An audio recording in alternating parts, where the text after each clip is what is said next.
ईशा अनुरंजन लीला। रात्रि का समय है। श्री यमुना पुलिन पर प्रिया प्रीतम जी सखियों की टोली के संग घूम रहे हैं और उनके आगे पीछे दाएं बाएं सखियां चल रही हैं।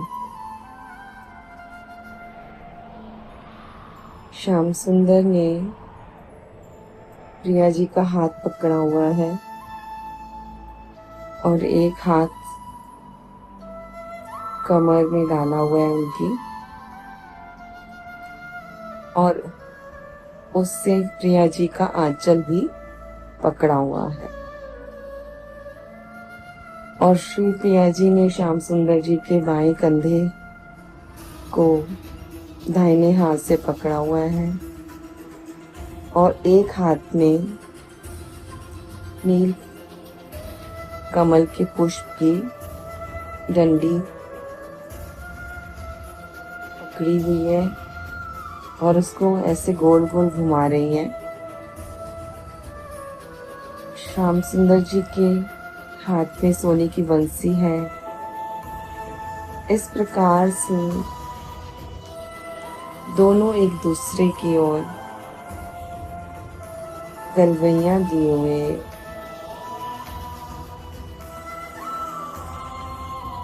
वन की शोभा निहारते हुए सखियों की संग यमुना जी की ओर बढ़ रहे हैं। और बीच बीच में झुकते हुए वृक्षों की डालियां, उनमें लगे हुए पुष्प का चयन करती हुई श्री राधा रानी कभी उत्तर की दिशा की ओर चलती है, कभी दक्षिण दिशा की ओर, और फूलों को एकत्रित करके रूप मंजरी की दलिया में डालती चली जाती है। चंद्रदेव की शुभ्र चांदनी से पूरा वन जगमग जगमग कर रहा है।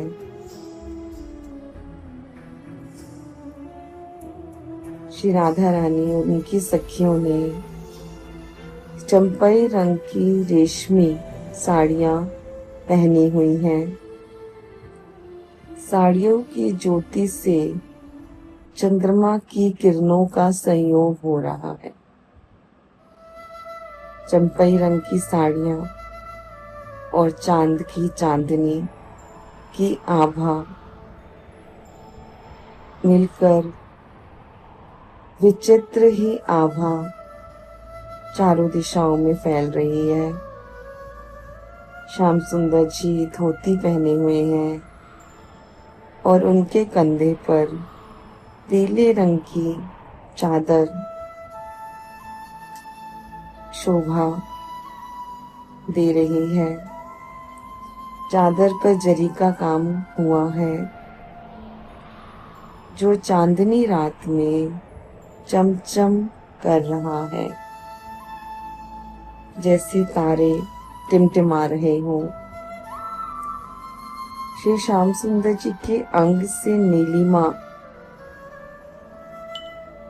का प्रकाश निकल रहा है और प्रिया जी के अंगों से पीत प्रकाश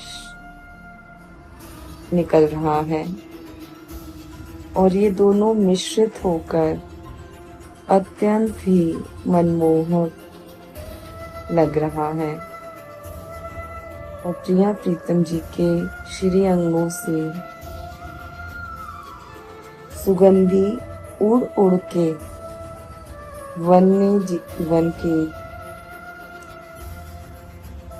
पुष्पों, लताओं, वृक्षों, जीवों में फैल रही है। और पुष्पों की सुगंधी और प्रिया प्रीतम जी के श्री अंगों के सुहास मिलकर एक अत्यंत मनमोहक सुगंधी को उत्पन्न कर रही है और अनंत गुना ये सुगंधी वातावरण में छा रही। शीतल मंद सुगंधित पवन प्रवाहित हो रही है। पवन के झोंकों से चंपा, कमल एवं विभिन्न प्रकार के पुष्प तरह तरह के जो वन में खिले हुए हैं, यमुना जी में खिले हुए हैं, उनके किनारे किनारे वृक्ष, कदम के, कदली वृक्ष सब उन हवाओं से हिल रहे हैं। हिल हिल कर वो अपनी जो उनका उतावलापन है प्रिया प्रीतम जी के प्रति प्रेम, उनको वो जैसे बुला रहे हो और प्रार्थना कर रहे हो, आओ मेरे जीवन सर्वस्व, तुम्हारे लिए ही मैंने पुष्पों की डाली सजा रखी है। अपने प्यार भरे हाथों से इस उपहार को ग्रहण करो। प्रिया प्रीतम जी दोनों ही वृक्षों की मूक भाषा की प्रार्थना सुनते हैं और पुलिन पथ के प्रत्येक पुष्प वृक्ष के 5-7 पुष्प का चयन कर लेते हैं। एक दो को तो वो सूंघ कर गुणमंजरी की डलिया में डाल देते हैं। कभी श्याम सुंदर प्रिया जी को अपनी तरफ खींचते हैं तो कभी प्रिया जी श्याम सुंदर को खींचती हुई आगे ले जाती हैं।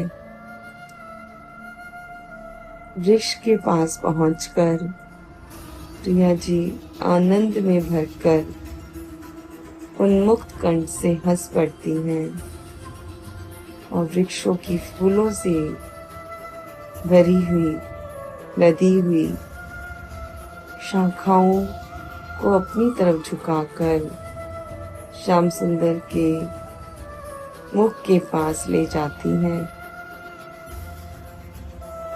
और श्याम सुंदर बहुत ही प्रेम से श्री प्रिया जी की ठोड़ी को पकड़कर छूकर उनको हंसते हुए उस शाखा के 1-2 पुष्प तोड़ लेते हैं और श्री प्रिया जी के सिर में सजा देते हैं। और श्री प्रिया जी भी पुष्प को तोड़कर श्याम सुंदर के कंधे पर रख देती हैं और फिर सिर झुकाकर मुस्कुराने लगती हैं। इस प्रकार कभी कुछ क्रीड़ा करते हुए प्रत्येक वृक्ष लता आदि को छू छू कर उनका आनंद वर्धन करते हुए पूर्व दिशा की ओर बढ़ते चले जा रहे हैं। पूर्व दिशा में मयूरों की टोली आनंद में भरकर पंख फैलाकर नृत्य कर रही है। श्याम सुंदर को खींचती हुई श्री प्रिया जी टोली के पास आ जाती हैं और उनके पास पहुंचते ही मयूरों का कौ कौ करते करते बोलते बोलते पूरा का पूरा झुंड इकट्ठा हो जाता है और प्रिया प्रीतम जी की प्रदक्षिणा करने लगता है। श्याम सुंदर कहते हैं, मयूरों मेरी तरह रास नृत्य करके दिखाओ तो सही, तो मैं जानूं तुम्हारा प्रेम। तो मयूरगण श्याम सुंदर के इस बात को समझ लेते हैं और अपनी गर्दन हिलाते हैं और कौं कौं कौं कौं कौं करके मयूर मयूरी के जोड़े इकट्ठे खड़े हो जाते हैं और एक घेरा बना लेते हैं।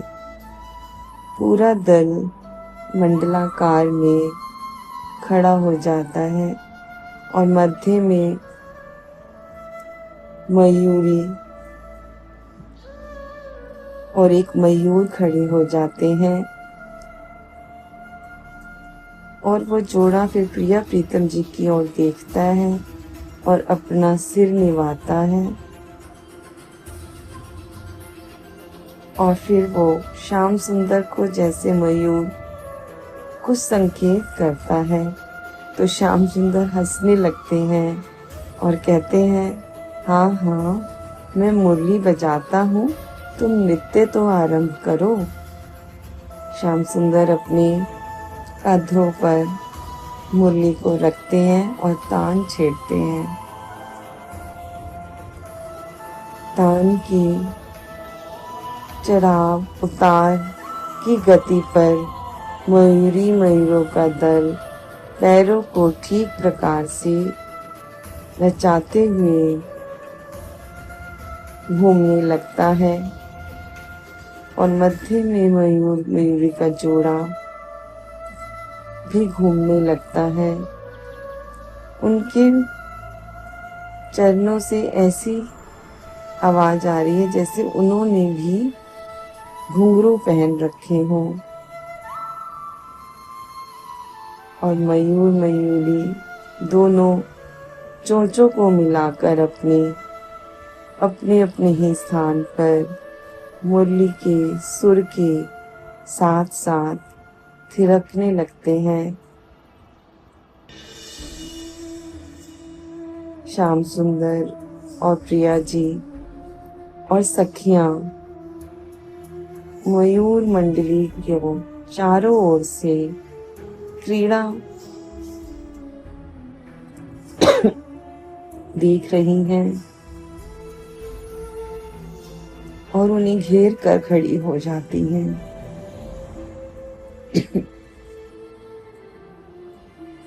सभी खिलखिलाकर हंस रहे हैं। नृत्य देख देख कर सभी प्रसन्न हो रहे हैं। श्री प्रिया जी इतनी आनंद में भर जाती हैं कि गुण मंजरी के डलिया में से जो उन्होंने पुष्प चयन किए थे उनको अपनी अंजलि में भरती हैं और मयूर मयूरियों पर बरसाने लगती है, पुष्पों की वर्षा करने लगती हैं उन पर और सभी मयूर मयूरों पर 2-4 पुष्प गिर जाते हैं और जैसे ही उन पर वो पुष्प गिरते हैं मयूरों का दल आनंद में विहल हो जाता है और कलरव करने लगता है। सखियां और प्रिया जी भी उस विहल कलरव का आनंद लेती हैं। पूरा वन गूंजने लगता है हंसी से। सखियां और प्रिया जी हंसते हंसते लोटपोट होने लगती हैं और बहुत देर तक जब वो हंसती रहती हैं तो उनके पेट में हंसते हंसते दर्द होने लगता है। नृत्य देखते देखते तो वो श्याम सुंदर जी के कंधे से उनकी पीली चादर को खींचती हैं और घास पर बिछा लेती हैं और हंसते हंसते उस पर लेट जाती हैं और लोटपोट होने लगती हैं। जैसी श्री प्रिया जी चादर पर लेटती है। श्याम सुंदर भी वहाँ उनके बगल में धीरे से आकर बैठ जाते हैं, पर मुरली बजाना बंद नहीं करते।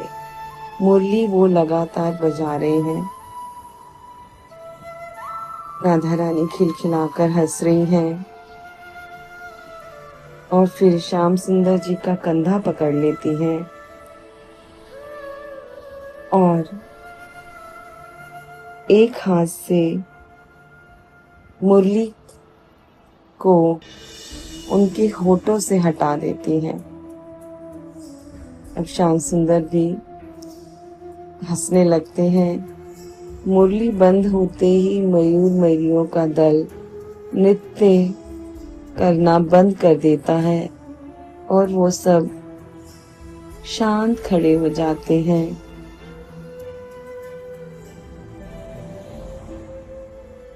प्रिया प्रीतम जी का हंसने का और सखियों का खिलखिलाकर हंसना, मयूरों का कलरव का तार कुछ क्षणों तक टूटता नहीं है,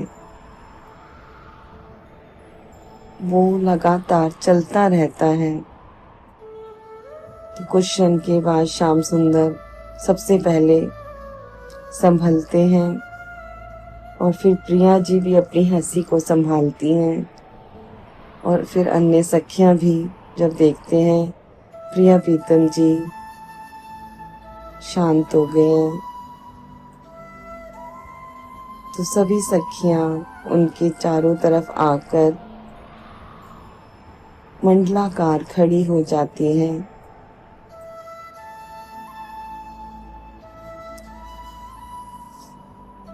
अब क्षण भर के लिए ऐसी नीरवता छा जाती है कि इस नीरवता को भंग करके मुस्कुराते हुए श्याम सुंदर कहते हैं, प्रिय, मयूरी मयूरों को नृत्य का पुरस्कार तो दे दो, इन्होंने इतना सुंदर नृत्य किया है। तो राधा रानी कहती है, हाँ हाँ बिल्कुल, ये सब पुरस्कार के अधिकारी हैं, और मुस्कुराकर खड़ी हो जाती है। और उसके बाद गुण मंजरी की तरफ संकेत करती हैं और गुण मंजरी रूप मंजरी की तरफ संकेत करती हैं और वो दौड़कर सखियां बड़ी सी स्वर्ण थालों में पीले रंग की मिठाइयाँ लेकर आती हैं। बड़ी बड़ी 6 स्वर्ण थाल हैं और उन पे सोने एवं चांदी के वरक चढ़ाए हुए हैं तो मिठाइयों पर। और मिठाई की एक परात गुण मंजरी उठाकर श्याम सुंदर और प्रिया जी की तरफ बढ़ाती हैं। प्रिया जी श्याम सुंदर को इशारा करते हैं तो श्याम सुंदर उठकर आ जाते हैं और प्रिया जी उनके हाथों में एक एक मिष्ठान देती जाती हैं और श्याम सुंदर मयूरों को खिलाना प्रारंभ करते हैं। चारों तरफ सखियां पंक्ति बनाकर खड़ी हो गई हैं थाल लेकर और सभी आनंद ले रही हैं कि मयूर मयूरियां कैसे श्याम सुंदर के हाथों से उचक उचक कर उनकी पतली पतली गर्दन नीले रंग की कितने प्यार से वो मिठाई खा रही हैं और श्याम सुंदर उन्हें खिला रहे हैं। और श्याम सुंदर भी इतने तेजी से उन्हें 3-3 4-4 मिठाइयाँ लेके सबको खिलाते जा रहे हैं और बीच बीच में उनके सर को भी हिला रहे हैं और सहला रहे हैं। बहुत देर तक इस तरह से उन्हें प्रेम करते हैं, मिष्ठान खिलाते हैं। फिर उसके बाद सोने के कटोरों में जल भरकर जल पिलाते हैं सभी मयूर मयूरी मंडल को, और अपने पीताम्बर से मयूरों की चोंच पोंछते हैं जब वो जल पी लेते हैं। इतना प्रेम है प्रिया प्रीतम जी का इन मयूरियों से, बालक वत उनसे प्रेम करते हैं और खिलखिलाकर हंसते हैं। अब उन्हें खिला पिलाकर मयूरियों को विदा लेते हुए आगे की ओर बढ़ने लगते हैं। पूर्व दिशा में आगे की तरफ बढ़ते चले जा रहे हैं। अब इस दिशा में ऊंचे ऊंचे वृक्ष हैं, घने वन हैं, और जैसे ही प्रिया प्रीतम जी आगे आते हैं तो वो ऊंचे ऊंचे वृक्षों की डालियां हिल हिल कर उन पर पुष्पों की वर्षा करने लगती हैं और पूरे मार्ग में पुष्प बिछा देती हैं उनके स्वागत में, जैसे पुष्पों ने एक कालीन बिछा दिया हो। प्रिया प्रीतम जी उस पर चलते हुए उन पुष्पों की वर्षा को देखते हुए प्रिया जी बहुत खुश होती हैं और अपने आंचल को फैला देती हैं और उसमें बहुत सारे पुष्प एकत्रित हो जाते हैं। और फिर जब उनका आंचल भर जाता है तो वो श्याम सुंदर की पीताम्बरी को भी फैला देती हैं और रंग बिरंगे पुष्प पीताम्बरी में गिरते हैं और क्षण भर में ही पुष्पों से पीताम्बरी की झोली भी भर जाती है। और फिर मंजरियां डलियां लेकर आती हैं और उन पुष्पों को डलियां में एकत्रित कर लेती हैं। भ्रमर जब देखते हैं प्रिया प्रीतम जी आ गए हैं तो वो उड़ उड़कर भ्रमर शब्द का गुंजान करते हुए प्रिया प्रीतम जी के गले में झूलती हुई जो वनमालाएं हैं उन पर आकर बैठ जाते हैं। सखियां उन्हें उड़ाने लगती हैं और प्रिया प्रीतम जी उन्हें प्रेम भरी दृष्टि से देखते हैं और हर वृक्ष को, लताओं को छू कर उन्हें प्रेम में विभोर कर देते हैं और कहते हैं वृक्षों को कि आपने जो उपहार में हमें पुष्प दिए हैं उनके लिए धन्यवाद। और सखियां उन पुष्पों से एक बहुत ही सुंदर वेदी बनाती हैं। यमुना के किनारे एक सुंदर संगमरमर की वेदी बनी हुई है।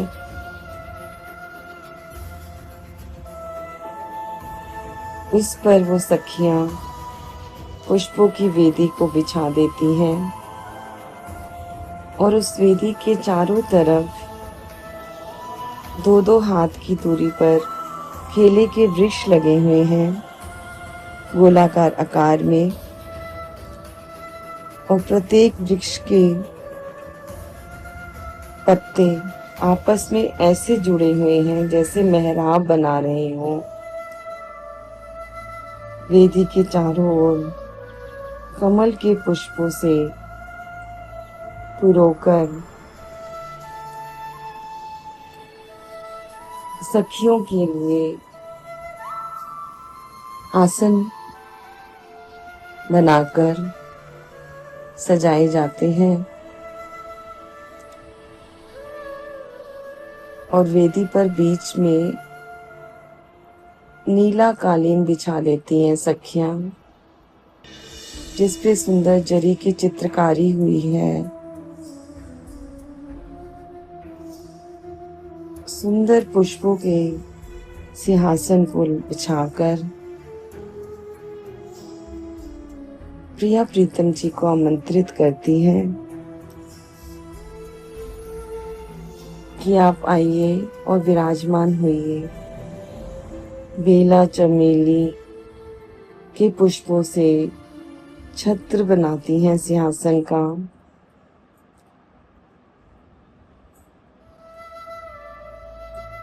अब घने वन में और छत्र कदली वृक्षों के कारण चंद्रमा की किरणें,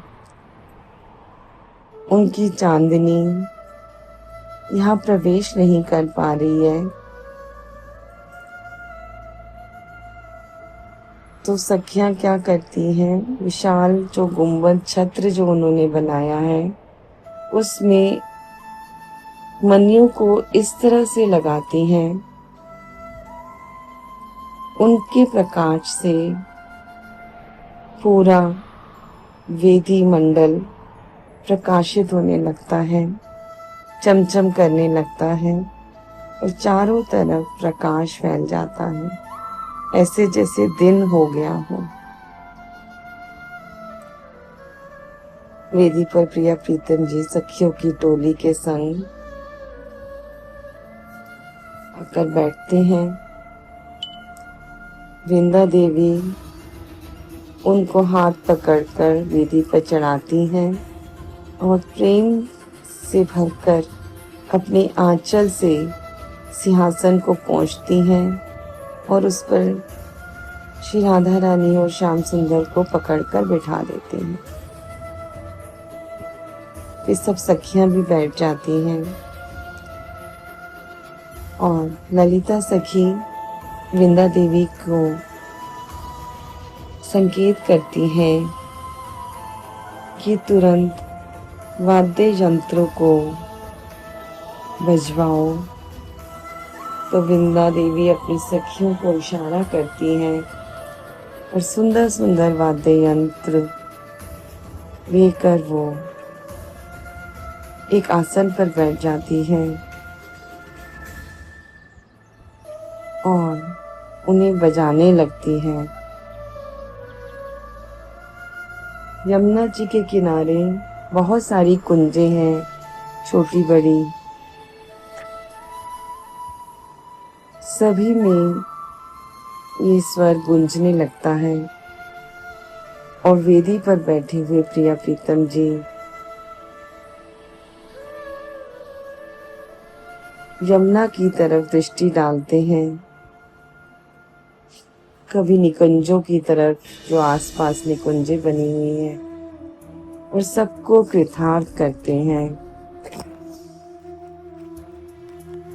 वृंदा देवी पंडब्बा ले आती हैं और उसमें से पान निकालकर प्रिया जी के संकेत के अनुसार श्री कृष्ण को देती हैं। पर श्री कृष्ण कहते हैं पहले प्रिया जी को खिलाओ। तो जब प्रिया जी को वृंदा देवी अपने हाथ से पान खिलाने लगती हैं तो वो स्वीकार नहीं करती हैं और कहती हैं कि श्री कृष्ण को तुम पहले अपने हाथों से पान खिलाओ। तो वृंदा देवी उन्हें पान खिलाने लगती हैं, पर वो कहती हैं श्री प्रिया जी को खिलाओ। तो वृंदा देवी फिर श्री प्रिया जी को खिलाने लगती हैं। तो जैसे ही वो पान राधा रानी के होठों से लगता है, श्याम सुंदर जी अपने मुख को आगे बढ़ाते हैं और अपने दांतों से पान को पकड़ लेते।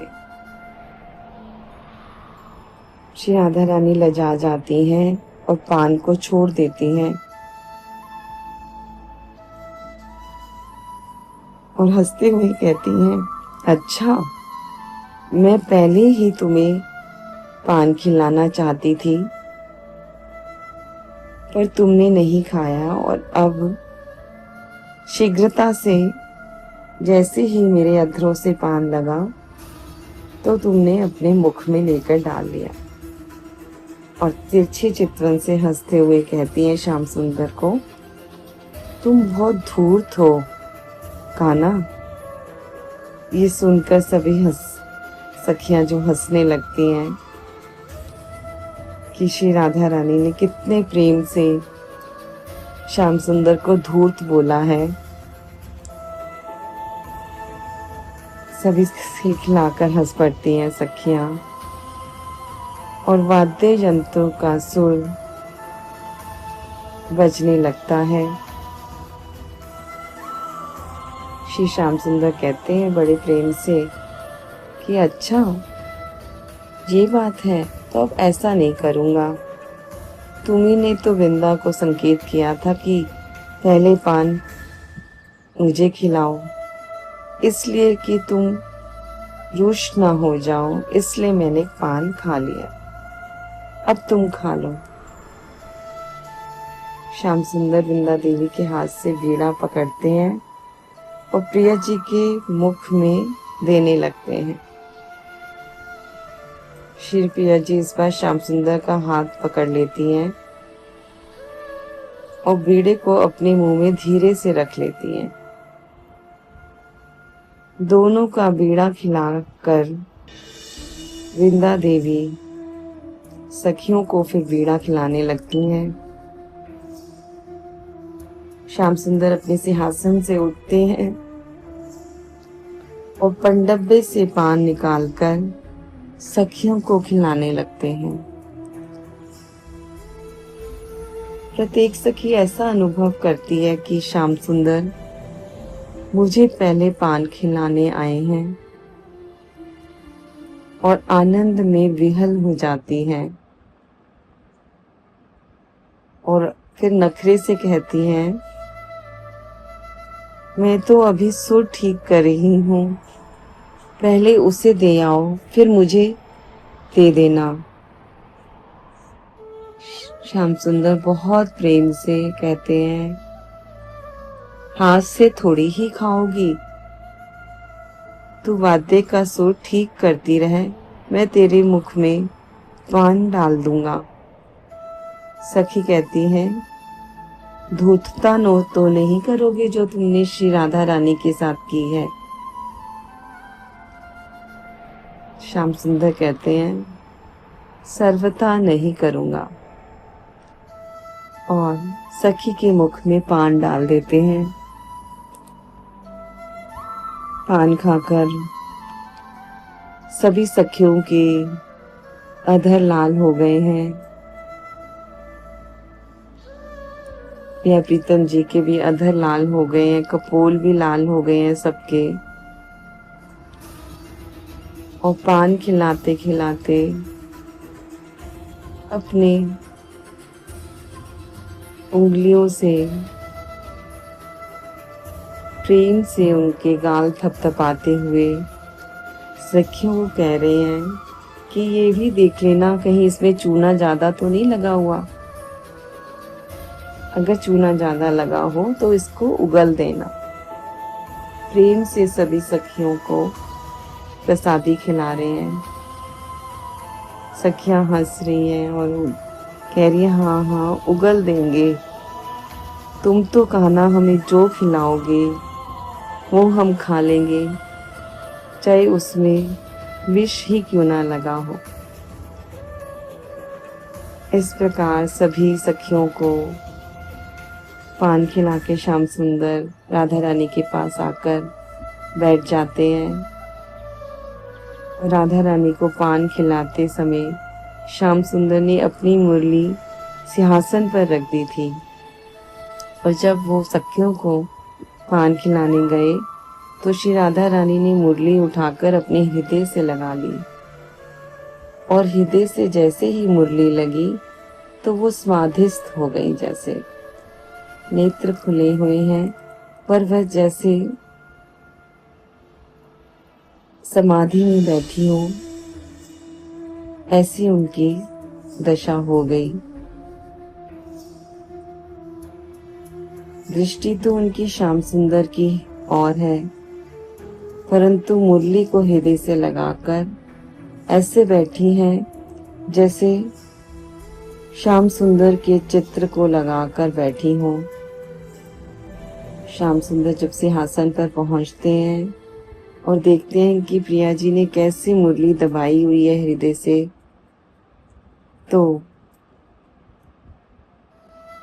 श्याम सुंदर अपने निर्निमेष नयनों से श्री प्रिया जी की मुख की शोभा निहारते हुए कुछ देर तक सिंहासन पर शांत भाव से बैठे रहते हैं। और उनकी ये अवस्था देखकर ललिता जी खिलखिलाती हैं। ललिता जी के हंसने से श्याम सुंदर के भाव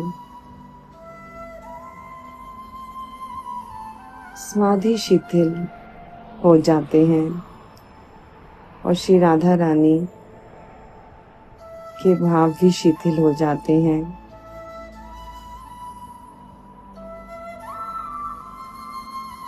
और उनकी ठोड़ी पकड़कर श्याम सुंदर जी कहते हैं, प्रिय, आज मुरली का अहो भाग्य है कि तुमने इसे अपने हृदय से लगा लिया है।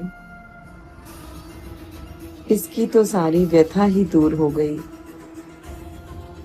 जब जब मैं इस मुरली को होठों से लगाता हूँ और ये बजती है, तो ये मुझसे कहती है, प्यारे श्याम सुंदर, तू मेरे अंदर राधा राधा की तान छेड़ो। और जैसे ही मैं ये सुर लगाता हूँ तो वो इतनी विकल हो जाती है, प्रेम से भरकर बजने लगती है। राधा रानी भी प्रेम से दृष्टि उठाती हैं और मुरली में तान छेड़ देती हैं।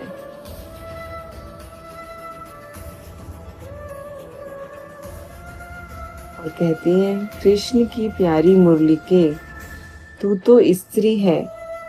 स्त्री के कोमल हृदय में जब वियोग की आग धधक उठती है, उस समय की व्याकुलता कितनी असहनीय होती है। बहन, इसे तू जानती होगी। फिर इस प्रकार मेरी इस व्याकुलता को देखकर तू कैसे एक तान बजती रहती है। मैं जिधर कान लगाती हूँ, जिस दिशा में कान लगाती हूँ और सुनती हूँ, तो उसी दिशा में तू बजती हुई मुझे प्रतीत होती है। मैं निर्णय नहीं कर पाती कि मेरे श्याम सुंदर किस दिशा में हैं, कहाँ पर हैं। ऐसे कहकर राधा रानी अत्यंत व्याकुल हो जाती हैं। और मेरे प्यारे श्याम सुंदर, एक बार जब तुम दोनों साथ रहो, तब इसे अपनी राधे के हृदय के पास पहुंचा देना। वंशीरा श्री श्याम सुंदर से प्रार्थना करने लगती हैं।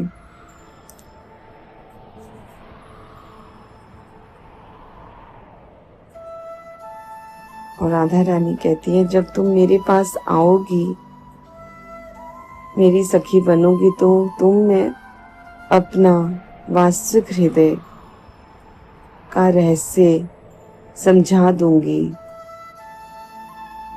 कि मेरे हृदय में श्याम सुंदर को लेकर कितनी व्याकुलता उत्पन्न होती है। पुष्पवंशी कहती है, मेरी प्यारी राधा रानी, तुम्हारे इस हृदय में निरंतर श्याम सुंदर बसे ही रहते हैं। एक निमेष के लिए भी यहाँ से नहीं निकलते। यही कारण है कि तुम्हारा ये हृदय भी श्याम सुंदर का निरंतर संग करते करते श्याम सुंदर की तरह तुम्हें ठगने लग गया है। मेरी बात सच है या झूठ, इसकी अभी अभी जांच कर लो। देखो, मैं तुम्हारे हृदय को दबाकर बैठी हूँ। तुमने मुझे अपने हाथों में ले रखा है और श्याम सुंदर तुम्हारी बगल में बैठे हैं, पर तुम्हारा हृदय तुम्हें यह सुझा रहा है कि यहाँ दूर किसी रमणीय कदम की छां में त्रिभंगी मुरली बजा रहे हैं। कान्हा कहते हैं, प्रिय, मैंने मुरली को वचन दे रखा है कि श्री प्रिया जी जब तुम्हें एक बार हृदय से लगाने के लिए मुझे आज्ञा देंगी तो मैं तुम्हें इस कृपा का पात्र बनाऊंगा। और तुमने मेरे इस वचन को अपने आप ही पूरा कर दिया। तुमने कैसे मेरे वचन की रक्षा की। देखना भला अब बेचारी मुरलिका को अच्छी तरह से पूछ पूछ कर अपने सारे संदेह मिटा लेना।